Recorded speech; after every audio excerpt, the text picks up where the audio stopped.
Bom dia, boa tarde, boa noite. Não sei que horas vocês vão ver esse vídeo. Esse é mais um episódio do HC Podcast. Sejam muito bem-vindos. Eu sou Leonardo Cabral. Eu sou Natasha Hart.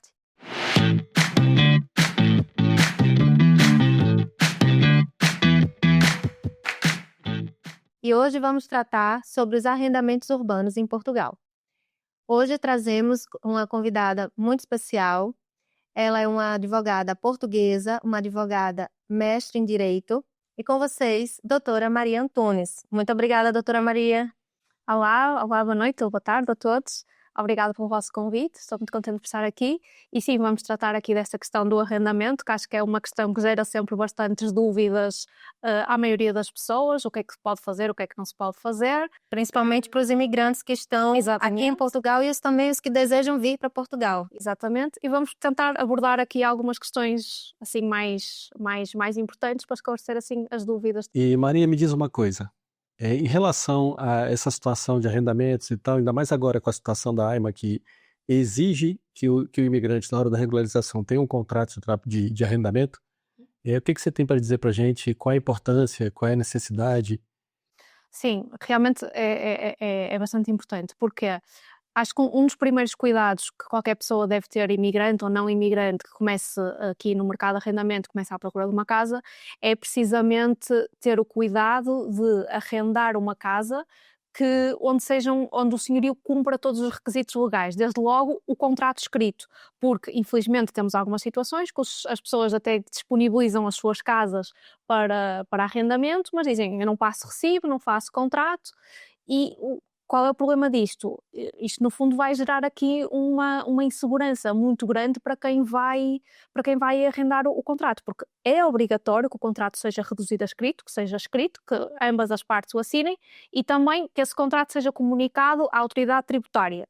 E que depois, através do próprio site da autoridade tributária, os senhorios vão emitir os nossos recibos.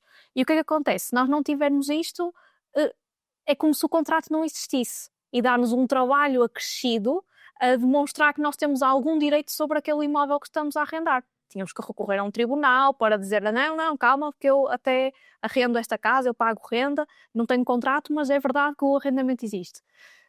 Por isso, acho que esse é um dos primeiros cuidados que devemos ter, é dizer que não quando nos deparamos com essa situação, dizer, ok, eu arrendo, a renda é X, mas não passo recibo nem faço contrato. Acho que esse é o primeiro passo. E para quem é brasileiro, a gente sabe que lá no Brasil não tem essa obrigatoriedade de levar a registro o contrato de aluguel, né? Que aqui o arrendamento, para que vocês possam entender, seria equivalente ao nosso aluguel no Brasil. É obrigado a declarar na Receita Federal, né? Declarar como uma renda, né? Declarar no imposto de renda, mas para o contrato ter validade no Brasil, basta um reconhecimento de assinatura num cartório e aquilo ali é válido. Mas aqui as pessoas têm que ter o cuidado que não se trata apenas de assinar e reconhecer uma assinatura, tem mesmo que registrar na assinatura. Sim, o reconhecimento da assinatura nem é necessário, nem se exige que haja reconhecimento da assinatura. O que é mesmo exigido é que haja o tal registro nas finanças e depois o contrato fica visível, digamos assim, tanto na área reservada do senhorio como na área reservada do arrendatário. Ao final de cada mês, o senhorio acede à sua área reservada, emite o recibo de renda e o arrendatário, na sua área reservada, vai ver o seu recibo de renda lá emitido tudo direitinho e o contrato registado. Em relação a essa questão do registro dos órgãos competentes, né, nas finanças, o próprio inquilino também pode fazer essa comunicação? Sim, pode. Por regra, o normal é que seja o proprietário, o senhorio, a fazer esse registro, que é uma obrigação do senhorio, até porque quando ele faz esse registro, tem que fazer a participação do imposto de selo relativo a esse contrato, que também tem um custo associado, e é a obrigação do senhorio. Mas, se por algum motivo o senhorio não fizer, o arrendatário pode deslocar-se a um posto de finanças ou até através do web-balcão da sua área reservada, fazer essa comunicação desse contrato e eles farão o competente registro. Porque muita gente não sabe que pode também ter essa iniciativa. Mas isso implicaria em quebra de contrato ou o senhorio botar a pessoa para fora porque ele foi lá? Não, de maneira nenhuma. Porque, no fundo, o arrendatário está a suprir uma lacuna criada pelo próprio senhorio, que não cumpriu com a sua obrigação de fazer essa comunicação do contrato. Ok. E em relação a essa questão, né, do arrendamento e das suas normas, Isso está previsto em lei? Como é que funciona? Sim, está. Temos a maior parte da matéria está prevista no Código Civil, temos também algumas leis avulsas.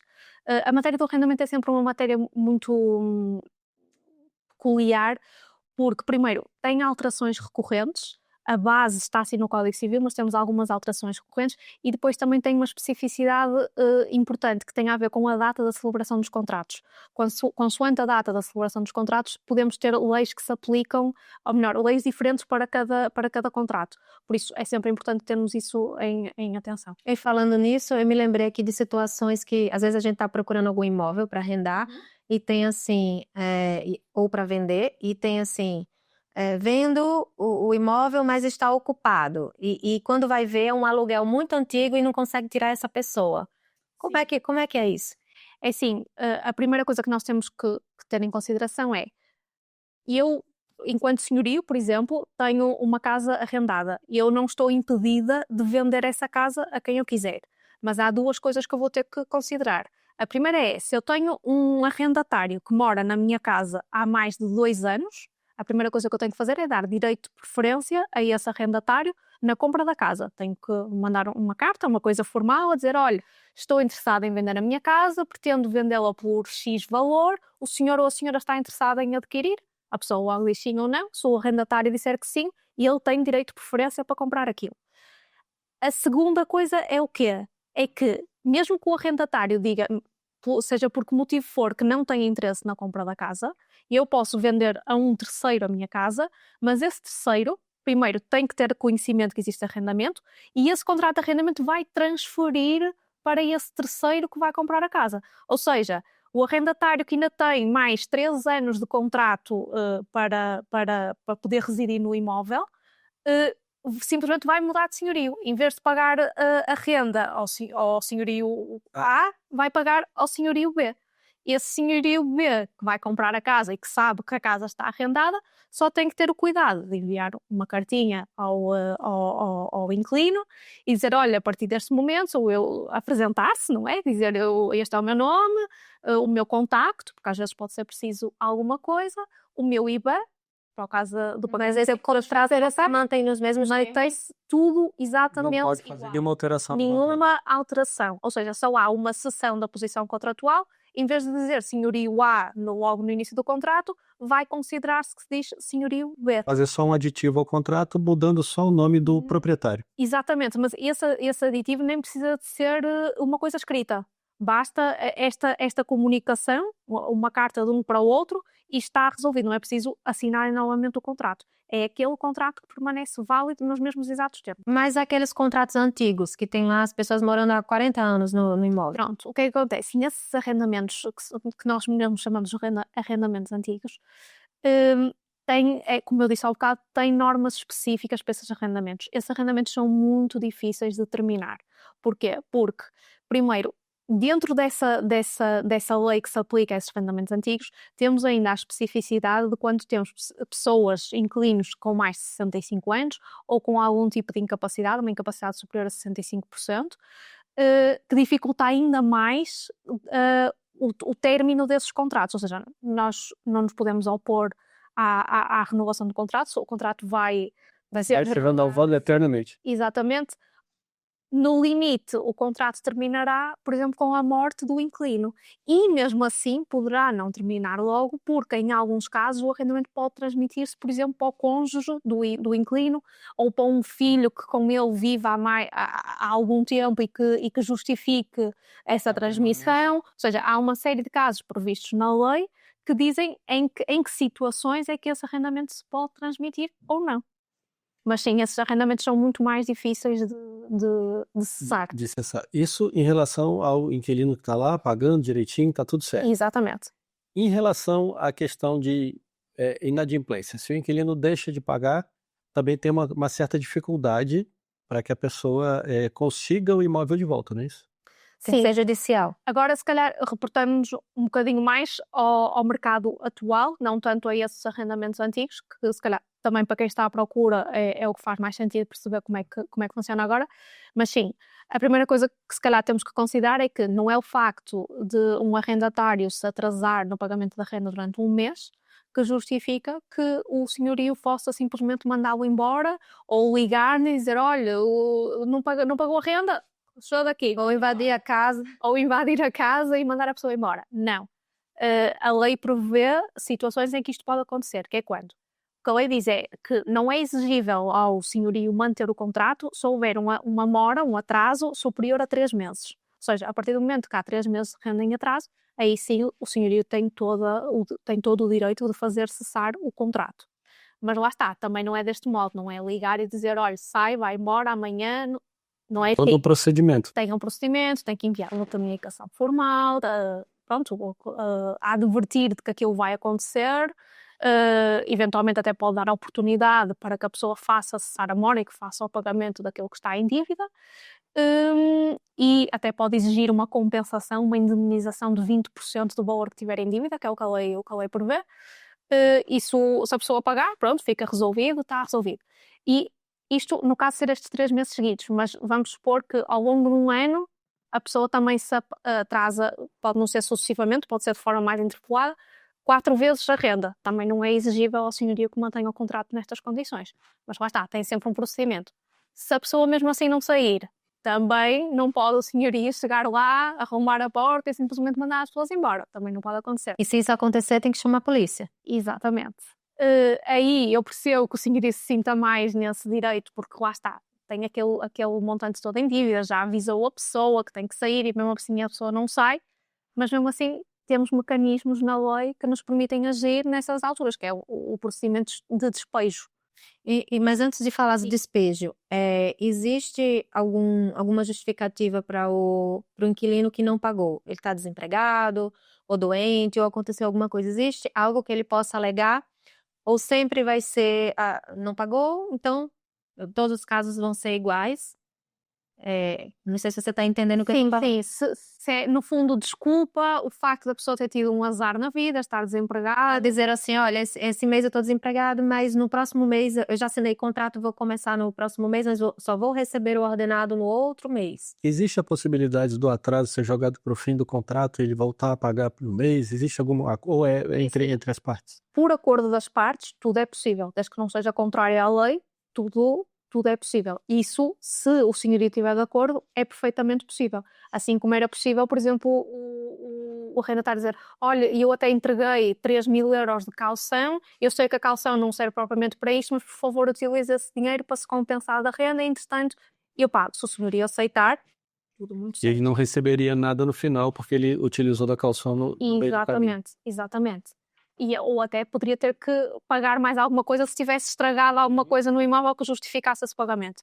Agora é assim, se o senhorio não estiver de acordo, nada obriga o senhorio a esperar que se faça o pagamento. Agora, é feito o que dissemos ao bocado, se for só um mês e no mês a seguir ele regularizar, a coisa fica resolvida e não tem problema nenhum, nem é motivo para mandar Na embora. prática não há nenhuma justificativa para isso, né? Atrasou, assim, se o senhorio não quiser negociar, não tem mesmo o que fazer. Se já atrasou por os tais 3 meses, aí, e se o senhorio quiser mesmo mandar embora, assim, aí sim, aí não interessa se Aí é está... quebra de contrato. Sim. Aí não interessa se está desempregado, se está doente, não é motivo para. Pode ser motivo, sim, se no âmbito de uma ação de despejo, se o senhorio chegar a um ponto que não consegue de forma amigável tirar a pessoa de casa e se intentar uma ação de despejo, mesmo na ação de despejo, depois a pessoa é notificada a dizer que lhe foi movida àquela ação. E, nesse momento, pode pedir uma coisa que se chama o deferimento da desocupação do locado, que é pedir ao tribunal, sim, eu sei que eu tenho que sair, mas por favor dê-me mais 2 meses ou dê-me mais 3 meses. Mas ele vai ter que pagar durante esse período. E tem que pagar mesmo durante esse período. E pode pedir isso, por exemplo, nas circunstâncias de haver alguém com mais de 65 anos ou com uma incapacidade, alguém doente, crianças, exatamente. Pode pedir que seja, no máximo, por 5 meses. Mais do que isso, não. E o juiz pode dizer, ok, assim, aceito, mas só te dou 1 mês, ou só te dou 2 meses. Isso depois é o juiz que vai decidir, ou então diz, não, isso não é motivo, não... E uma ação de despejo aqui está demorando muito? Depende. Por norma... É a resposta do advogado. Depende. Depende se... Primeiro, depende de quem propõe a ação de despejo. Porquê? se fornece todos os elementos que são necessários e aquilo corre tudo direitinho e é rápida a tramitação e fica resolvido. Depende se o arrendatário vem deduzir algum tipo de oposição ou não, porque tem essa possibilidade. Se colocarmos logo tudo desde o início, os documentos todos que são necessários, tudo direitinho, o arrendatário não deduzir a oposição, naturalmente que o processo vai andar mais rápido. Agora, se ele deduzir a oposição, corre o prazo para ele deduzir, o juiz tem que analisar, tem que despachar, tem que responder, ou seja, vai naturalmente atrasar um bocadinho mais o processo. Mas uma média, Pelo menos uns 4, 5 meses. também não é tão... Não é tão ruim. No Brasil, às vezes, demora mais que isso. Em relação na hora do contrato, né, de fazer o pagamento da Da renda? e tem as calções e tem a renda inicial. Sim. A lei determina 2 mais 2? Então, Limite, né? Porque já vimos assim, já tem pessoas que cobram o ano inteiro. não, isso não é possível. Isso há limites. O que é possível? O que a lei diz é que podemos pedir até 2 rendas adiantadas e isto, por acaso, é importante porque às vezes dá para confundir, que é o quê? Vamos supor que nós entramos para uma casa no dia 1 de janeiro, logo no início do ano. O senhorio e vamos pagar 1.000 euros de renda. O senhorio pode-nos exigir adiantados 2 rendas. Isto significa que nós, à cabeça, temos que pagar 3.000 euros. 3.000 euros porquê? Porque o janeiro, quando nós pagamos o janeiro, não é considerado que seja adiantado, porque é aquele mês. Nós vamos adiantar, sim, o fevereiro e o março. Ou seja, ele pode nos exigir esse adiantamento de 2 meses, o que significa que nós vamos ter que pagar logo 3.000 euros. Ok? Quanto à caução, só pode ser exigido um valor equivalente a 2 rendas, ou seja, neste caso dos 1.000 euros, ao todo só nos poderia ser exigido no máximo 5.000 euros. 3.000 de rendas e 2.000 de caução. E quando tem a caução e a renda adiantada, né? No caso, 2 rendas adiantadas e a caução. Tem a confusão com o fiador? Pode ter a caução e fiador, adiantamento e fiador? Se o senhorio pode exigir isso? Pode. O senhorio, no fundo, é que vai criar, dentro dos limites da lei, é ele que vai criar as regras do contrato. Ele pode exigir esse adiantamento de rendas, pode exigir a caução nesse limite, pode exigir fiador. É também muito comum que, para além disto, ainda peça, por exemplo, a última declaração de IRS da pessoa, saber se essa pessoa tem trabalho, o contrato de trabalho, se está efetivo, se não está efetivo. Às vezes exigem 2 fiadores. Pode acontecer, porque se um dos fiadores não inspirar confiança suficiente, se for uma pessoa que, por exemplo, que tenha várias despesas, que ganha um ordenado mínimo e que a pessoa veja esta pessoa não vai ser capaz de estar aqui presente e suportar eventuais despesas se não tem essas condições, não é? E vai exigir outro senhorio. Ou seja, quem faz as regras aqui é o senhorio e pode exigir essas garantias todas, digamos assim. E existe a possibilidade, na ausência do fiador, ele aumentar o número de rendas? Ele pode dizer, olha, já que você não tem fiador, me dá 6 rendas. Não, um ano. Não, isso não. Pode dizer, eu só exijo uma renda e fiador. E a pessoa diz, mas eu não tenho fiador, então eu quero 2 rendas. Dentro do limite de 2 fiadores. Então, 2 e 2 é o limite. Sim. Se passar disso, tá à margem da lei. Sim. Não tá? Sempre com aquela consciência de que o 2 das rendas, no fundo, são quase 3. São 3, Porque, lá está, nós pagamos... Porque às vezes isto faz um bocadinho de confusão às pessoas. Então, não sei só 2, porque é que eu vou pagar 3? Porque o adiantado não se considera que é o próprio no próprio mês que você já está a morar. Você vai pagar aquele mês para morar e as outras 2 você está adiantando. Exatamente. Só que você adianta, mas não adianta o mês seguinte, porque ele vai para o final, né? No fevereiro você vai pagar de novo. Sim, lá está. Nós chegamos a fevereiro e vamos sempre pagar. O que é que acontece? Chegando ao fim do contrato, se nós já temos 2 meses a mais pagos, não vamos pagar os últimos 2 meses. Vamos supor que nós tínhamos um contrato por 3 anos. Ou seja, íamos estar 2025, 2026, 2027. Chegávamos a novembro de 2027, não pagávamos novembro, não pagávamos dezembro, entregávamos a casa. E não pagávamos porque já pagamos anteriormente. E a caução, ele vai verificar, fazer o levantamento dos bens, ou se for algum dano na casa, se vai descontar ou não da caução. Sim. E o prazo para devolução da caução? É assim, não há um prazo estabelecido na lei para a devolução da caução. A questão é, a partir do momento que o imóvel é entregue e está tudo em conformidade, a caução deve ser devolvida no imediato. Há às vezes situações em que os próprios contratos de arrendamento prevêem isso, põem, por exemplo, a partir da data da entrega do imóvel, no prazo de 8 dias, a caução será restituída, ou então no ato da entrega do imóvel, a caução é restituída. Mas se não tiver no contrato, tem que ser imediato. E eu entendo que sim, porque se não estiver e se a lei não prevê, tem que ser Entregou, entrega, acabou a obrigação. entrega. Exatamente. Então, deixa eu fazer uma pergunta. No caso, o prazo de cumprimento do contrato, porque às vezes tem um contrato de 1 ano, de 2, de 3 anos. Então, é verdade que tem que ser cumprido 1/3 desse contrato? Ou, um exemplo, se for 3 anos, tem que ser 1 ano? Ou existe um prazo diferente? Sim, é verdade.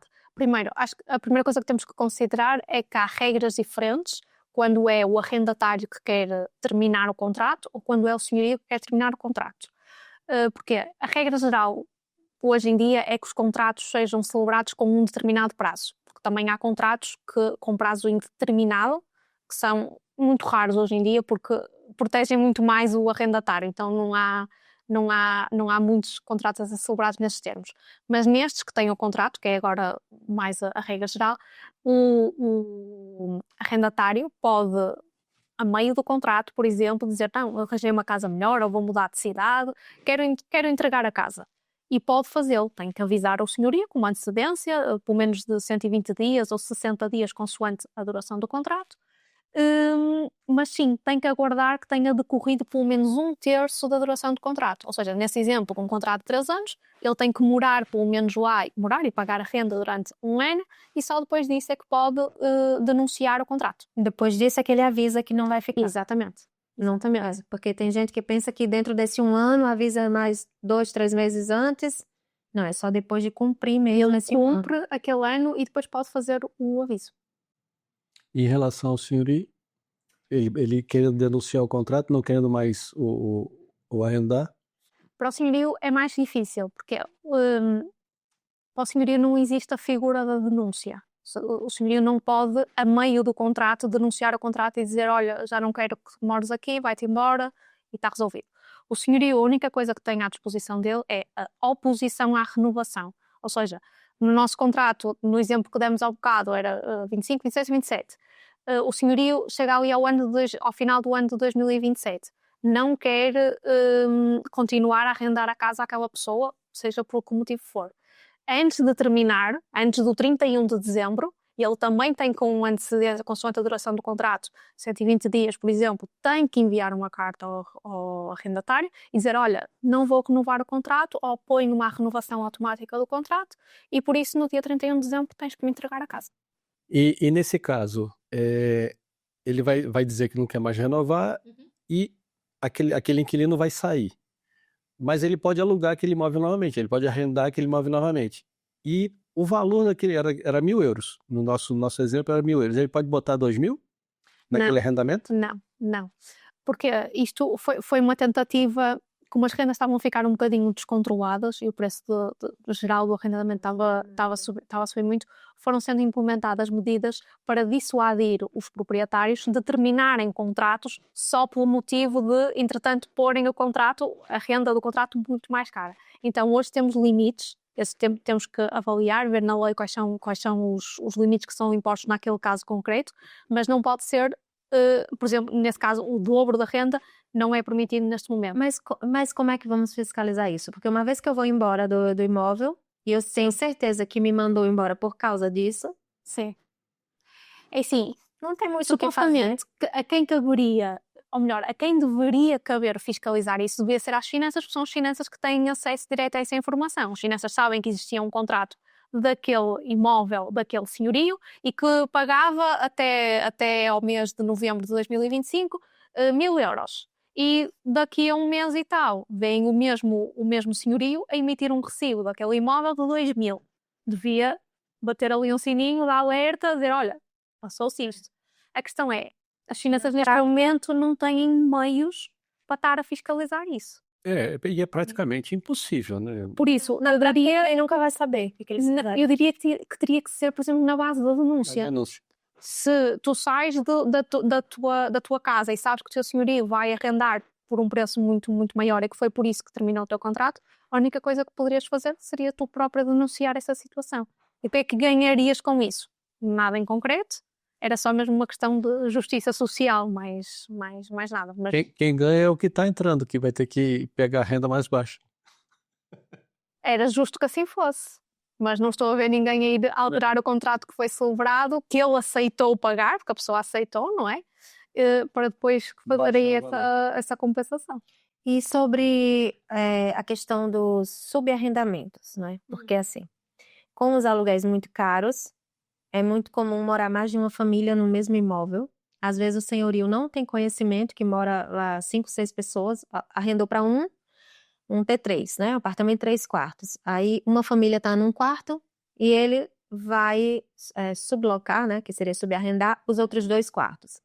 Um apartamento de 900 euros ficaria 300 euros cada quarto, um exemplo. E aí a pessoa que arrendou por 900, na verdade, só tem que contribuir com 300, porque os outros 600 ele vai buscar no subarrendamento dos outros quartos. E isso é muito comum, né? Porque é muito comum, mas assim, as pessoas têm que saber que isso não é lícito, principalmente o senhorio não tá a saber dessa situação, e que também pode ser uma causa de rescisão contratual. Queria que você falasse um pouquinho sobre isso. Sim, isso sim, é realmente importante.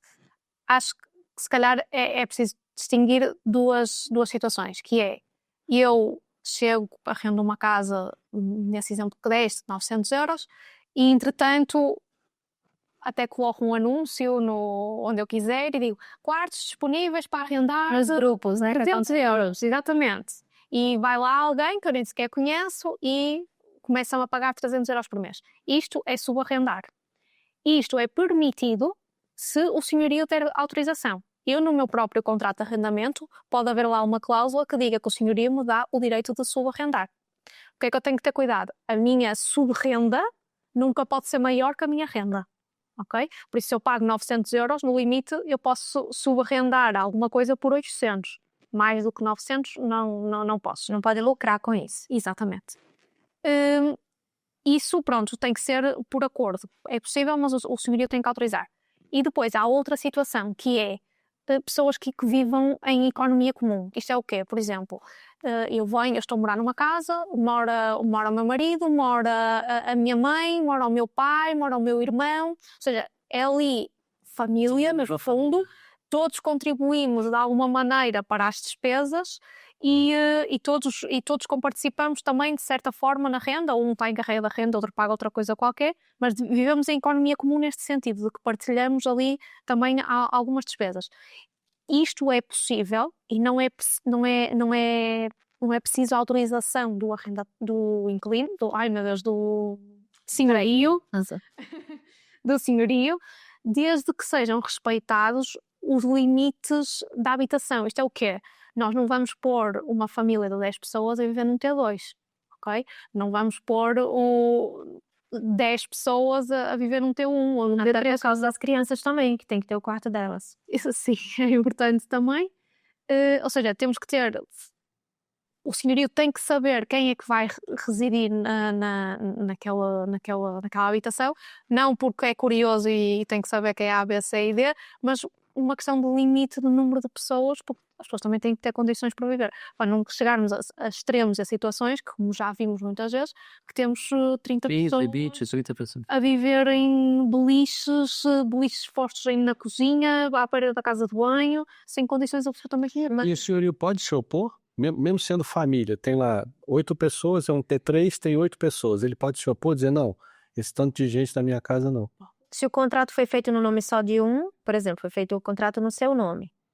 E aí você disse que vai morar lá só seu pai, sua mãe. Depois veio a família. Você tem que comunicar?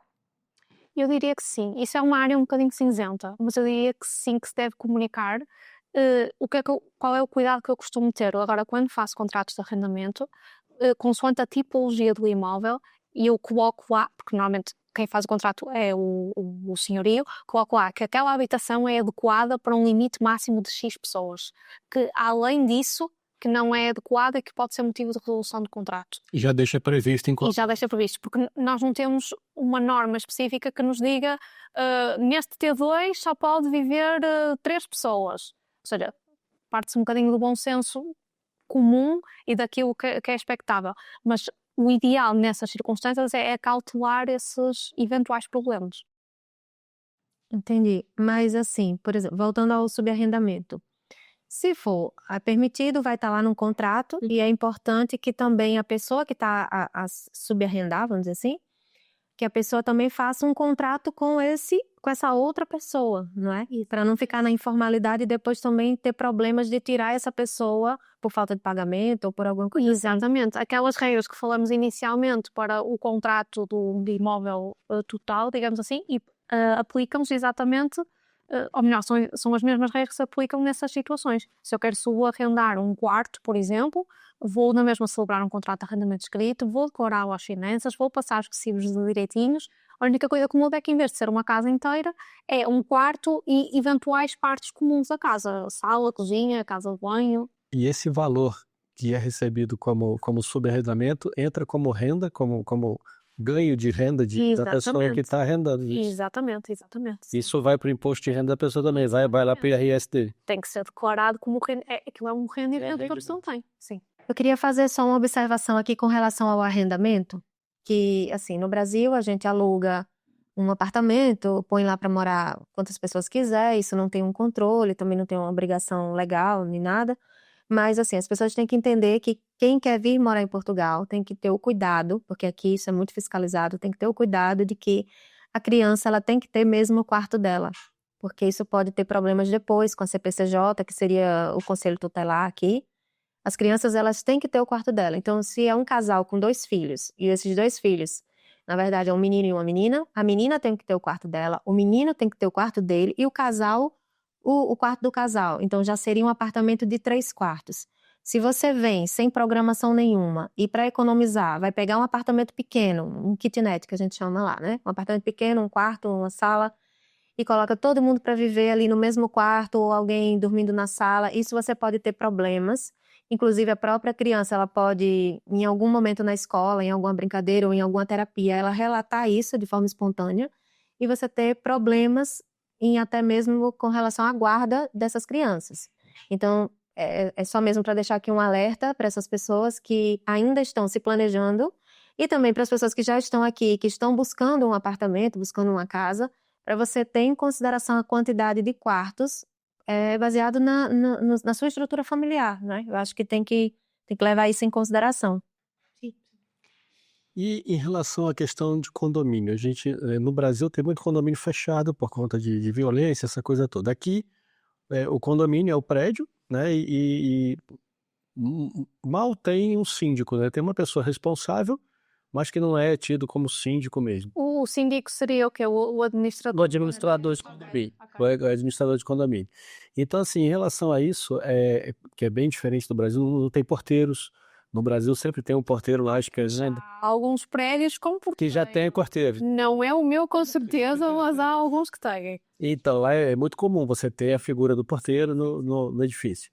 Se a estrutura do condomínio, né, não permite a questão de pets, isso pode ser questionado, pode ser revisto, a pessoa tem que cumprir, não tem, o senhorio pode se opor a alugar um imóvel por conta de um pet? Ou vou complementar para você responder em conjunto. Sim. Ou se a pessoa arrendou e não contou que tem pet, não contou de propósito, por medo. Ou comprou um pet depois. Ou comprou depois e o senhorio não sabia. E depois enfrenta esses problemas com o condomínio. Ok, vamos por partes então. Os condomínios em si podem ter uma coisa que se chama o regulamento do condomínio, que pode prever uma infinidade de coisas, a forma de utilização das partes comuns, penalizações para quem não paga as cotas, e há condomínios também que podem prever a questão dos animais de companhia. O que acontece? Houve uma altura que isso foi bastante discutido aqui em Portugal, que tinha a ver com a constitucionalidade desse tipo de normas. Havia muitas pessoas na área que diziam que uma norma de condomínio que proibisse animais de companhia que poderia ser inconstitucional. A dúvida continua a persistir de certa forma, há muita margem para contestar, não há muitos condomínios que prevejam isso. Agora, o que nós temos que ter em consideração é o tipo de animal que nós temos, o número de animais que nós temos, porque enquanto que para as pessoas não temos uma norma específica que diga 2 pessoas por não sei quantos metros quadrados, para animais nós temos normas assim.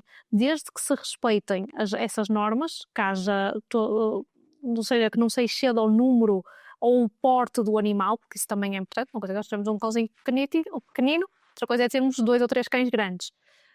Desde que isso não se exceda, é permitido. E também que se tomem todos os cuidados para que a presença dos animais não perturbe as relações de vizinhança. Por exemplo, se temos um cão que ladra muito, tudo bem que até pode ser durante o dia, mas um barulho continuado durante o dia muito alto, que pode ser motivo para importunar os vizinhos, ou à noite, ou regras de higiene, porque há pessoas que às vezes deixam os animais muito tempo em casa, ou nas varandas, ou nos terraços, e eles acabam por sujar aquilo, e depois os vizinhos queixam-se porque cheira mal, porque está sujo. Desde que se respeitem essas regras todas, à partida não haverá problema em termos os nossos animais. Mas o proprietário, ao saber que existe o animal e que ele não foi comunicado no momento do contrato, ele pode exigir É assim, a rescisão do contrato? o proprietário à partida não pode dizer eu não vou arrendar a casa a esta pessoa porque esta pessoa tem um cão. É discriminatório. A questão é, ele simplesmente pode decidir e não dizer porque é que não quer arrendar, não é? Simplesmente, optei pelo fulano de tal porque até tinha mais rendimentos e apresentava mais segurança. Mas depois que a pessoa já entrou, já adquiriu um pet, não pode mandar embora. Exatamente. E assim, Maria, em relação aos bens que guarnecem lá o imóvel, né? O imóvel que está sendo arrendado. No caso de esquentador, máquina de lavar roupa, fogão. No caso de avaria desses eletrodomésticos, né, que fazem parte do arrendamento, de quem é a responsabilidade para poder corrigir, consertar esses bens? Certo. Isso é uma das questões mais importantes que deve vir no contrato de arrendamento para ficar claro quem é que é responsável pelo quê.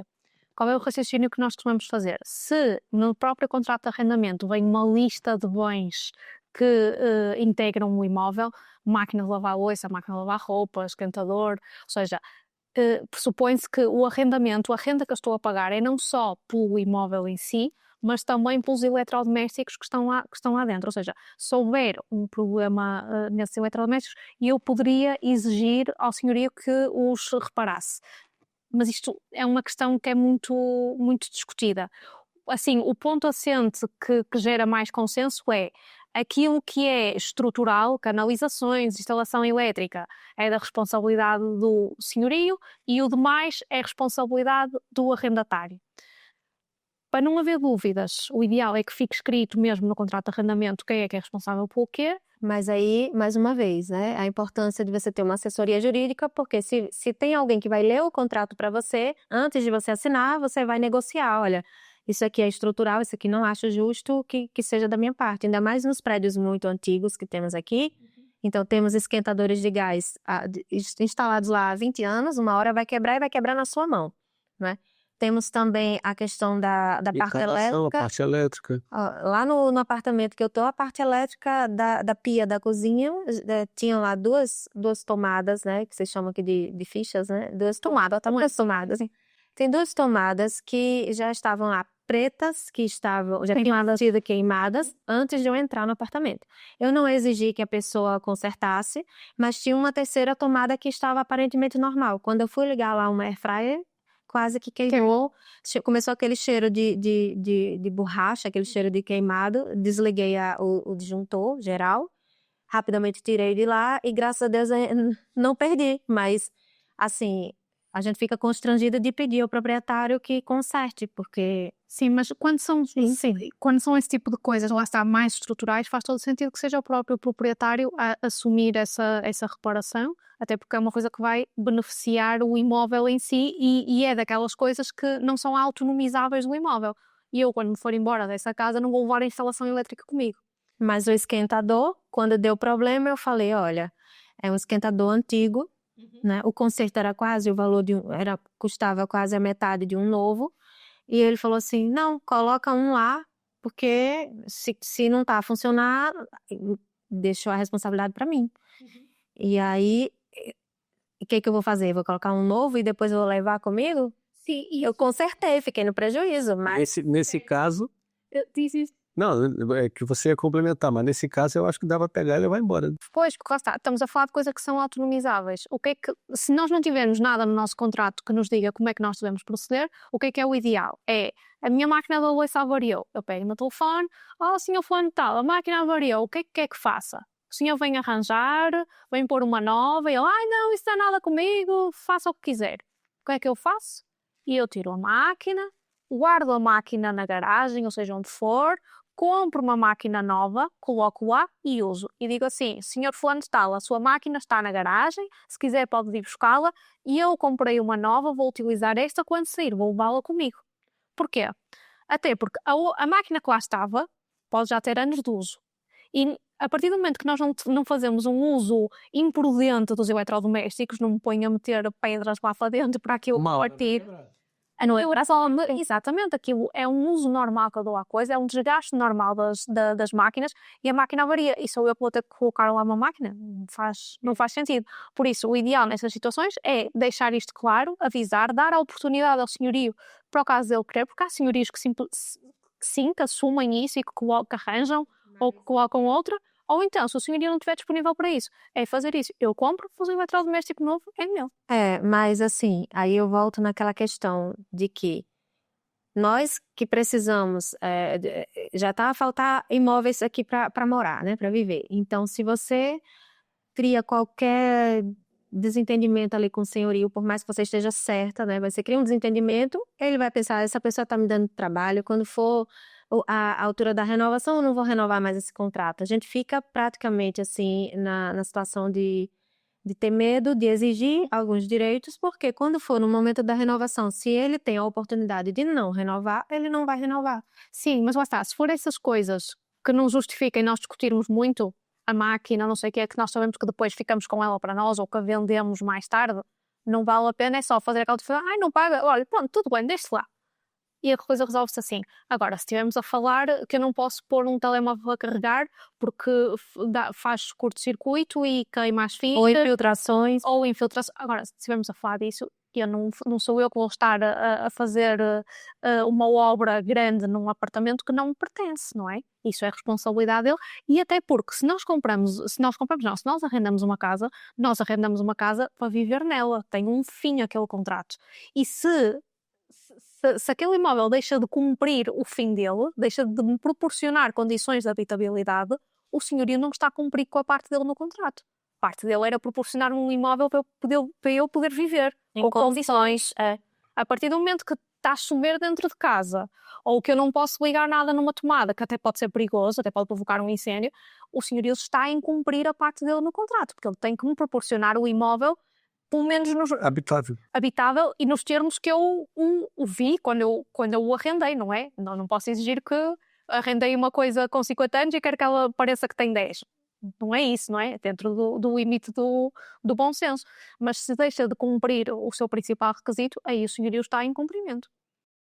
Voltando lá naquela questão do arrendamento e do pedido, né, da opção do senhorio de não renovar o imóvel, não renovar o arrendamento.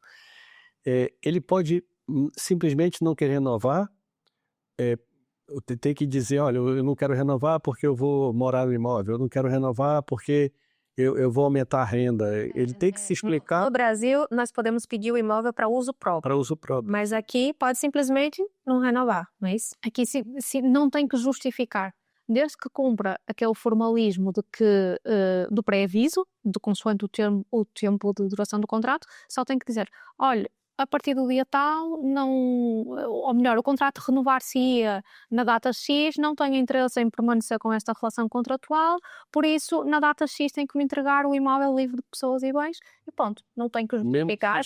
Para deixar fechado, não quero ler para ninguém mais. Não tem. Depois, essa questão que falaste de quando o senhorio precisa da casa para ele próprio viver, essa questão só se coloca naqueles contratos que eu falei há bocadinho, que não são tão usuais, que são os contratos de duração indeterminada, e esse tipo de contratos prevê a possibilidade do senhorio denunciar o contrato para em algumas situações nomeadamente para habitação própria, ou dele, ou um filho, por exemplo, que precise. Claro que isso tem alguns requisitos, ele não pode ter outra casa no mesmo concelho, exatamente, pronto. E tem que indemnizar, tem que dar um aviso prévio, tem que indemnizar a pessoa, pronto, tem uma série de requisitos para ser cumprido. Agora, nestes contratos tipo com duração com um determinado prazo, o senhorio tem que aguardar pelo prazo da renovação para se opor a essa renovação. Então, Maria, voltando àquela situação do inquilino, né, que arrendou o imóvel por 3 anos, naquele nosso exemplo. Para ele poder sair do imóvel, dizendo que não quer mais, se ele quiser denunciar o contrato, ele teria que cumprir 1 ano, 1/3 do contrato. Mas, lá, porque ele resolveu, cumpriu 2 meses, ele ficou 2 meses no imóvel e disse que não quer mais ficar. O que acontece com esse inquilino, com esse contrato? Assim, ele tem a possibilidade de sair, porque ninguém vai obrigar a permanecer naquela casa, mas o que acontece é que vai ter que pagar o remanescente das rendas que falta para cumprir esse tal terço. Ou seja, se ele só esteve 2 meses, pode sair, mas vai ter que pagar os outros 10 meses de renda que falta para cumprir aquele período mínimo de contrato. E o senhorio, se calhar, até nessa situação agradece, porque recebe, entretanto, a renda a outro e recebe mais algo. E esse pagamento é integral? Ele é mensal? Vai depender de contrato? Isso está previsto em contrato também? Você chegou já a fazer algum contrato? A forma de pagamento daquilo que falta é assim, supostamente se ele sai, ele tem que pagar integralmente aquele valor que está em falta, porque o vencimento dessa obrigação é a partir do momento que ele deixa o imóvel. Agora, poderá eventualmente negociar com o senhorio e fazer um acordo de pagamento em prestações desse valor que está em falta. Inclusive, o valor que ele adiantou de calção e de renda, ele pode também botar nesse... Tudo na base do acordo com o senhorio. Exatamente. Se esse dinheiro da calção não for necessário para reparar alguma coisa que seja, pronto, que tenha sido estragado por culpa da pessoa no imóvel, pode ser abatido o valor que ele entregou de calção a esse valor que fica em dívida para consumo. Até porque, assim, muita gente não sabe que tem que honrar esses pagamentos antecipados. E aí também, nesse caso, se ele saiu daquele imóvel, provavelmente ele já entrou em outro, já tem aquelas obrigações também com o outro imóvel e talvez não tenha condições de pagar 2 arrendamentos, mas vai acabar pagando, porque mesmo que ele divida em prestações, ele vai ter a despesa do atual e a despesa do anterior. Exatamente, há que ter bastante cuidado com isso e pensar bem, é uma decisão importante quando se arrenda uma casa, especialmente quando tem assim uma duração um bocadinho maior, nesse caso dos 3 anos ou 5 anos, seja o que for, mas temos essa noção que também assumimos um compromisso para com o senhorio. Às vezes nós pensamos nos senhorios como os senhores disto tudo, que têm muito dinheiro, mas também temos que pensar naquelas situações que há pessoas que vivem das rendas que recebem. E arrendaram aquela casa, estão a contar com aquele dinheiro ao final do mês, estão a pagar as suas despesas e assumiram também o compromisso de disponibilizar aquele imóvel e estão naturalmente à espera do retorno, durante 3 anos, nesse caso, de uma renda certinha todos os meses. O normal de arrendamento aqui em Portugal para residência, né, para fins de habitação, ele é de 1 ano, 2 anos, 3 anos? Qual é o contrato que mais é feito aqui em Portugal? É assim, o mínimo é 1 ano. Para o arrendamento para habitação, arrendamento urbano para habitação, o mínimo é que o contrato tem que ser, a regra é que tem que ser 1 ano. Há casos excepcionais, por exemplo, pessoas que estão em períodos de formação ou por algum motivo de trabalho, que permite a celebração de contratos de arrendamento de menor duração, mas o mínimo é 1 ano. Agora, a regra, eu diria que depende muito do tipo de arrendatário. Se estivermos a falar de uma pessoa, até no caso de imigrantes que vêm, é mais comum fazerem contratos de cerca de 1 a 3 anos. Porquê? Porque inicialmente a vida ainda está um bocadinho instável, as pessoas ainda não sabem ao certo como é que vai correr, se vão ficar naquela cidade, se vão mudar, então optam por arrendamentos um bocadinho mais curtos. Os senhorios, alguns também têm preferência por arrendamentos mais curtos, porquê? Porque opondo-se depois à renovação, podem sempre aumentar um bocadinho mais a renda, dentro daqueles limites legais, mas podem aumentar um bocadinho. Depois, se estivermos a falar em contextos mais familiares, de famílias que pretendem arrendar, normalmente são pessoas que procuram arrendamentos de mais longa duração, pelo menos 5 anos. Porquê? Porque oferece-lhes uma estabilidade um bocadinho maior, sabem que pelo menos durante 5 anos podem contar com aquela habitação. E também tem aquela situação de pessoas que querem arrendar com a opção de compra, né? De também ficar com o imóvel. E deixa-me só acrescentar que quanto aos prazos, também há uma questão interessante que é, consoante a duração do arrendamento, porque o senhorio vai pagar imposto sobre a renda que recebe, e consoante a duração do arrendamento, ele tem benefícios fiscais, ou seja, quanto maior for a duração do arrendamento, menor é o imposto que ele vai pagar, por isso também há benefícios aqui em celebrar contratos um bocadinho mais longos. Isso da opção de compra, não foi? Sim.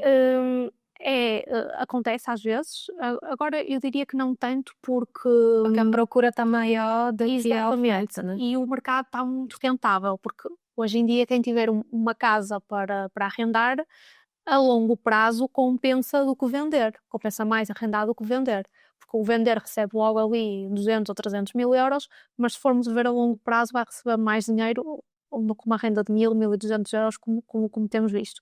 Mas sim, existe essa possibilidade, isso pode ser negociado entre as partes, que é o quê? Eu faço um contrato de arrendamento, por exemplo, durante 5 anos e tenho lá uma cláusulazinha da opção de compra, que pode dizer, por exemplo, o seguinte, que ao fim dos 5 anos, que eu vou comprar a casa por X valor e que o valor que eu, entretanto, paguei de renda durante estes 5 anos vai ser abatido ao valor que eu tenho que comprar ao remanescente, ao valor que já serve como entrada. Para dizer ao banco que aquilo já pagou uma entrada do imóvel. Exatamente. Você falou de questão de o mínimo de arrendamento é de 1 ano. A gente tem notícia lá no Sul, Algarve, que tem arrendamento 6 meses, 3 meses. 9 meses, porque que chega no verão, todo mundo quer botar para fora para pegar o arrendamento por dia lá no Sul. Isso... O que é que acontece? É de facto, está previsto na lei que a duração mínima que é 1 ano, que só em casos excepcionais, casos esses que têm que estar especificados no contrato, se eu, senhorio, arrendar uma casa por 3 meses a ti, Natasha, eu tenho que dizer, não, a Natasha vem agora aqui para Lisboa porque está a fazer uma formação na universidade, não sei das quantas, o curso tem duração de 3 meses, é de frequência presencial, então ela precisa deste sítio para morar durante estes 3 meses. Eu tenho que especificar porquê. Senão, é uma irregularidade. O contrato pode ser considerado nulo e no limite o que é que se considera? Que ele está pelo mínimo legal, que é 1 ano. Porque senão ficaria quase como um alojamento local, não é? Seria quase um contrato por temporada, alguma coisa assim. No Brasil tem muito contrato de temporada. A pessoa aluga por 3 meses, 6 meses, 1 semana, aluguel. E não é Airbnb. É direto com o senhorio. Neste caso também não. Eu posso ter um apartamento e posso escolher, ou até porque conheço alguém que está mesmo a precisar e só precisa durante aquele tempo, mas tem que ter essa justificação. Ou então, pode não ser motivos de formação, pode ser motivos profissionais ou motivos de saúde, pessoas que às vezes vão fazer tratamentos mais longos, tipo 2 meses, têm que estar junto a um determinado hospital porque, por exemplo, vão fazer sessões de quimioterapia daquelas que é mesmo com intervenção no hospitalar e precisam de estar perto do hospital e podem durante esse período arrendar um apartamento ou uma casa por esse período de tempo, mas isso tem que estar justificado. Mas então isso que ele falou do Algarve, então eles não estão se praticando justifica, coisa né? irregular, Isso, né? Não. isso não é justificativa. Vou alugar para você porque no verão... Mas está público lá em tem. todos os sites de busca de imóveis, tem lá, só arrendo do mês tal ao mês tal. Acho que é de outubro a junho. Aí é no inverno. Na parte de outono e inverno eles alugam, aí chega no verão já não pode alugar mais porque aluga por dia, aberta fora. Não pode ser assim. Se é arrendamento de habitação, tem que ter pelo menos 1 ano. Muito bom. E não há exceções. E se a pessoa entra lá no arrendamento, depois E se elas não querem sair? pode questionar o contrato. Eu, enquanto advogada, diria que a cláusula relativamente ao prazo é uma cláusula nula, porque é contrária à lei, e que temos que considerar que o contrato é celebrado pelo mínimo legal, que é 1 ano. E aí ele tem que fazer a comunicação. Não, ele tem Ele não vai entrar porque ele está errado. Não, mas ele tem que fazer a comunicação depois com aquele período lá de 1 ano, são 60 dias, uns 120 dias, para que não se renove por mais 1 ano.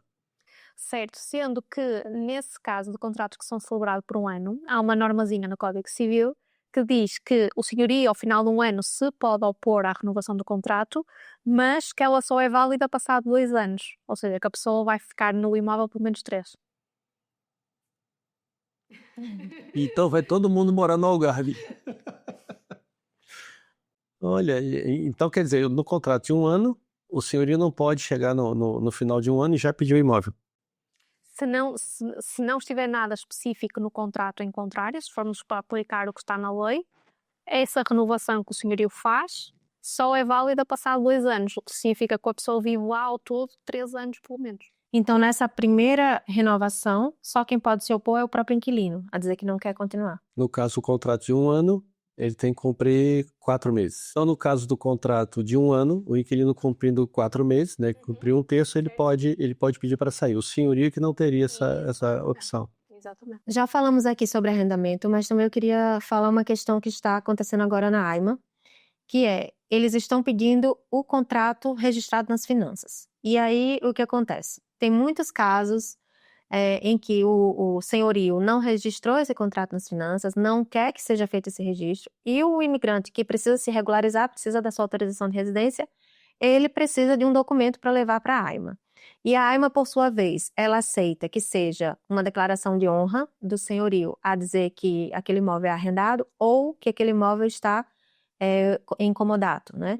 E aí, que a pessoa está naquele imóvel, porque não necessariamente ela está pagando para morar. Também tem situações que ela está lá no imóvel emprestado. A título gratuito. A título gratuito. E então, assim, para as pessoas que estão assistindo, algumas que não sabem muito bem essa diferença do que é o arrendamento, o que é o contrato de comodato, se você puder explicar um pouquinho. Sim. Na prática são um bocadinho parecidos. O que é que faz aqui a maior diferença? É que no arrendamento nós estamos a ocupar um imóvel e nós pagamos uma renda para ocupar esse imóvel. Há uma contrapartida de parte a parte. No comodato, o sinónimo mais indicado para se explicar o que é um comodato é um empréstimo, é o emprestado. O comodato significa que alguém me emprestou uma coisa, pode ser uma casa, uma caneta, um copo, seja o que for, e que me emprestou isso a título gratuito. É emprestado, eu não tenho que dar nada em troca. Isso acontece algumas vezes, temos situações que de facto isso acontece na realidade, que alguém empresta a sua casa recebe outra pessoa na sua casa para a pessoa morar, e também temos outras situações em que é um arrendamento camuflado. Porquê? Porque não querem fazer o tal registro, não querem nada aos impostos. Não querem pagar os impostos, então dizem que, neste caso, o imigrante que mora naquela casa como comodatário. E alguns chegam mesmo até a fazer contratos de comodato sobre aquele imóvel. O que é que faz aqui bastante diferença? É que o arrendatário, tudo que tivemos a ver até agora de prazos para cumprir, os pré-avisos que o senhorio tem que dar para a pessoa sair de casa, o mínimo de tempo que a pessoa tem e pode residir no imóvel. Isto tudo não se passa no comodato. No comodato, o comodatário, que é o equivalente ao arrendatário, não tem garantias absolutamente nenhumas. Pode ser mandado embora no outro dia.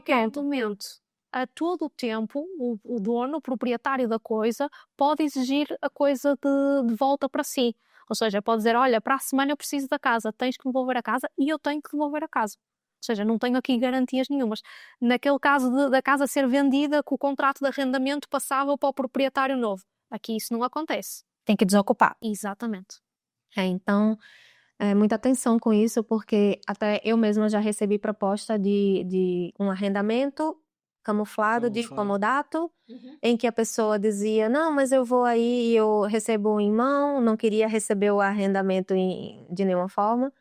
E nós, como advogados, a gente não vai se sujeitar a uma coisa dessa em que a gente fica completamente descoberta, sem nenhuma segurança, em que no outro dia a gente pode ser mandado embora, a gente com uma criança em casa não tem a mínima condição. E sim, acho que também era importante deixarmos um alerta, que é, a partir do momento que alguém, seja imigrante, seja português, seja o que for, que vem para Portugal e lhes propõem habitar uma casa nessas condições, dizer, olha, não passo recibo, não dou contrato, façam pelo menos questão de fazer os pagamentos por transferência bancária, ok? Porque há um registro de que foi feito algum pagamento. Se um dia mais tarde for preciso provar que vocês viviam naquela casa de facto a pagar como arrendatários, apesar de não estar formalizado, é a melhor forma fazer isso. É uma droga. Agora, se todos os meses vão até à casa da pessoa ou até a um sítio determinado e entregam tudo em dinheiro, não há prova. Ou se realmente precisarem, se tiverem que se sujeitar a uma situação dessas, pelo menos levem pessoas consigo, convosco, tipo pessoas diferentes, um mês leva o A, outro mês leva o B, e que vos vejam a entregar aquele dinheiro e que sejam capazes de testemunhar que vocês todos os meses pagavam aquele valor como renda. Isso é importante, porque eu percebo que às vezes as pessoas chegam aqui e não podem dar só o luxo de estar a escolher a casa A ou a casa B porque precisam mesmo de um sítio para morar. E às vezes têm que se sujeitar a situações como essas. Mas se virem numa situação como essa, ao menos que tomem estes cuidados para um dia mais tarde, se for preciso, conseguirem provar que... Tem que fazer prova, né? Tem que tentar juntar o máximo de provas possível. Por isso que a gente sempre fala, né, em relação à organização, a planejamento, não só na questão de imóveis, de arrendamento, mas finança, psicológica, familiar, financeira, de trabalho. A pessoa que quer fazer uma imigração correta, né, documentação e vir legal para Portugal, ela é bem recebida. Não tem essa coisa de que Portugal está fechando as portas. Está fechando a porta para quem está ilegal, está fechando a porta para quem veio desorganizado. Quem vem com garantias, quem vem se programando, é bem recebido. Não tem essa coisa. E isso não é só Portugal. Em qualquer lugar do mundo que a pessoa vá de forma legal, ele é bem recebido. Então, é justamente isso. Se a pessoa vindo às pressas, vindo do dia para o outro, querendo vir, vai enfrentar dificuldade. Vai se sujeitar a esse tipo, né, de ter que morar em qualquer lugar, porque já está aqui, não se programou, vai ter que morar e não tem... Alugam até garagem, né? E sem janela, sem janelas. Um quarto. Então, é essa a diferença. A pessoa tem que se programar. Não adianta vir de qualquer jeito, não adianta... quando chegar lá eu resolvo. Não dá. Não dá para ser assim. Já passou esse tempo. Mesmo quem vinha dessa forma, sofreu alguma coisa, mas não era tanto como está agora. Então, a gente sempre deixa o alerta. Procura uma assessoria, procura um meio correto de vir e vem programado, porque senão vai receber mesmo muita dificuldade. Ou procura uma imobiliária também, porque aí a imobiliária normalmente tem algum setor jurídico que possa ver o contrato, mas também tem que ter atenção, porque às vezes a imobiliária vai puxar um pouco para o lado do proprietário, né? Porque ela tem total interesse em fechar o negócio, e o proprietário só vai disponibilizar o imóvel naqueles termos, então o ideal é quem tem essa condição de ter uma assessoria jurídica para analisar esse contrato, para que você não entre numa situação que depois seja mais difícil de resolver, porque no caso do comodato, para provar que aquilo ali era um arrendamento, vai ter que fazer um processo judicial, vai ter que mostrar as provas, vai ter que mostrar que aquilo era de fato um arrendamento. E nesse caso do comodato, né, se for um contrato de comodato e o comodatário pede o imóvel, a pessoa não sai, vai ter justiça do mesmo jeito como um despejo, mas aí seria uma reintegração de posse, não é isso? Mais ou menos esse... Sim. Aqui não haveria lugar à ação de despejo, porque a ação de despejo pressupõe que haja o arrendamento. Aí poderia ser, por exemplo, uma ação de restituição da posse, ou então, no limite, antes disso, o que eu aconselharia era pegar no telefone, chamar a polícia e dizer: esta pessoa está na minha casa. Também é possível. É possível. Chegar lá e botar para fora mesmo, porque ela tá... Aí já seria...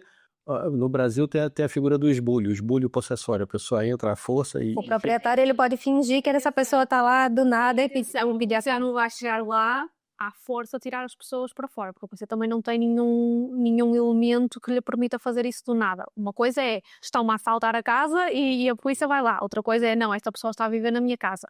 Agora, pode ser uma maneira de dissuadir a pessoa e de a convencer a abandonar a casa. Se não, temos os outros mecanismos disponíveis na lei, temos desde logo a ação propriamente dita, como temos providências cautelares que podemos intentar para que a pessoa aceite a restituição provisória da posse, por exemplo, uma providência cautelar, que pode ser intentada para que a pessoa o mais rápido possível abandone o imóvel.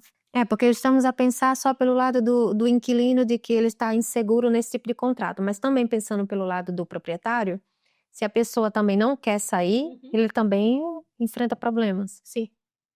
É verdade. Bom, estamos chegando aqui no final. Bate-papo muito bom, muito... Foi muito importante esclarecer. Ilustrativo, né, esclarecedor.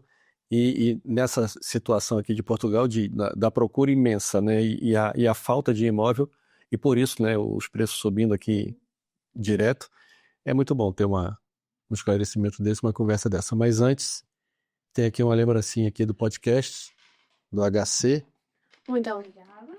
Lembrancinha para você aqui. Ai, obrigada. Como boa portuguesa, creio que você toma vinho também.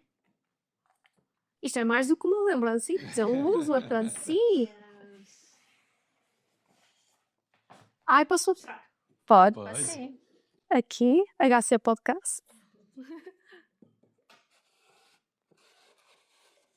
Ai, agora tenho que mostrar esta. Consegue ver? Sim. Muito giro, obrigada.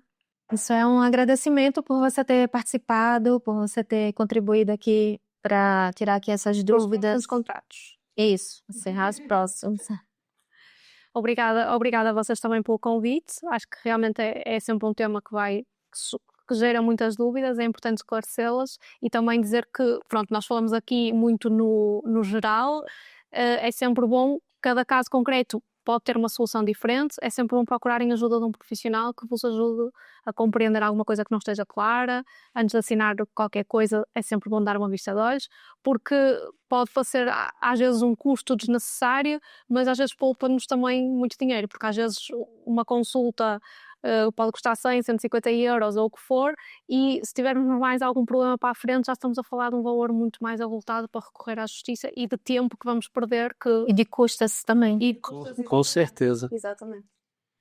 Olha, obrigado aí pela participação, obrigado pelo seu tempo, que você desperdiçou um tempinho aqui com a gente, muito obrigado por tudo, e já estamos indo para o final. E queria pedir para vocês encaminharem esse vídeo para o máximo de pessoas. Isso pode ser esclarecedor para as pessoas que estão vindo morar aqui em Portugal, as pessoas que já estão aqui também, que estão pensando em trocar de lugar para morar, ou então que ainda vão se aventurar nessa situação do primeiro arrendamento.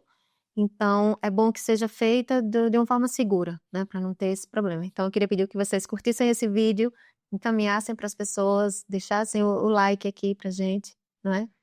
É isso mesmo. E no mais, obrigado aí pela sua presença, obrigado pelo seu tempo, né, que desperdiçou aqui com a gente. Foi esclarecedor, como a gente já falou. E obrigado a todos aí pela presença, pela paciência, pela audiência. E até o próximo episódio. Até o próximo. Tchau, tchau. Tchau, tchau.